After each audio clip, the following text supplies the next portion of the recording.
જ્યારે કળિયુગના સંસ્કારો જ્યારે આખા સમાજને જ્યારે ખાઈ રહ્યા છે ત્યારે આપણે બધાએ ખૂબ સજાગ રહેવાનું છે. બાપા કઈ પાગલ નહોતા, એમને રવિવારની સભાની શરૂઆત કરાવી.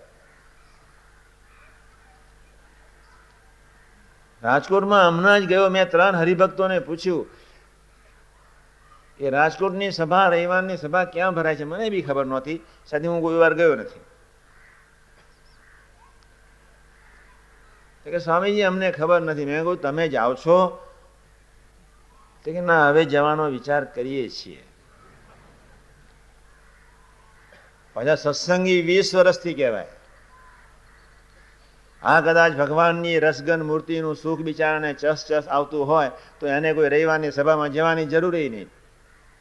એવું નથી, એ પહેલો જાય. પપ્પાજી સવારે કહ્યું એ જ પ્રમાદી ને આળસુ માણસનો લક્ષણ છે. ન કરવાનું કરે ને કરવાનું ન કરે એનું નામ આળસ કહેવાય. સત્યમાં અસત્યની ભ્રાંતિ ને અસત્યમાં સત્યની ભ્રાંતિ એનું નામ પ્રમાદ કહેવાય.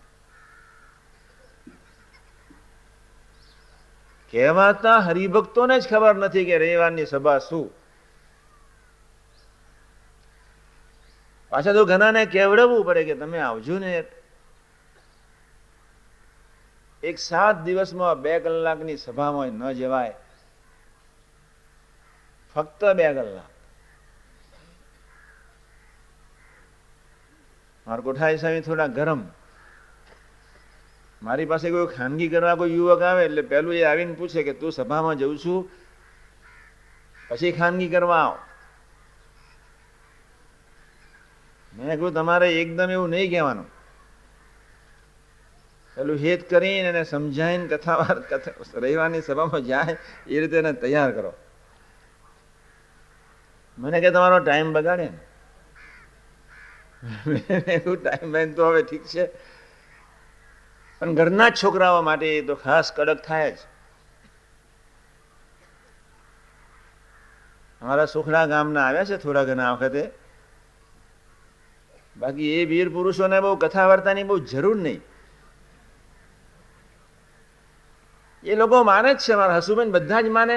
અમારા ઘરમાં સાહેબ પ્રગટ્યા છે, અમારી 71 પેઢી તરી ગઈ, હવે અમારે કાંઈ જરૂર નહીં, અમારે સુઈ જ જવાની જરૂર. માને જ છે. અમે કરીએ જ વ્યવસ્થિત. હવે અમારે કલ્યાણ થઈ ગયું. યોગી મહારાજે સુખડાને પસંદ કર્યું.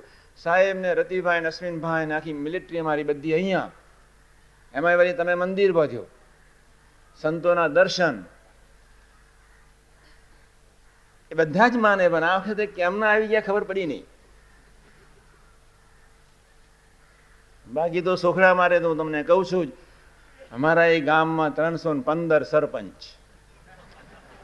હવે એ પંચાયતને વગાડવાની અને કાઢવાની અને ત્યાર પછી બિચારાને માર્ગે ચડાવવાનો. બુદ્ધિની પટલાય તો એક ભયંકર ચીજ છે.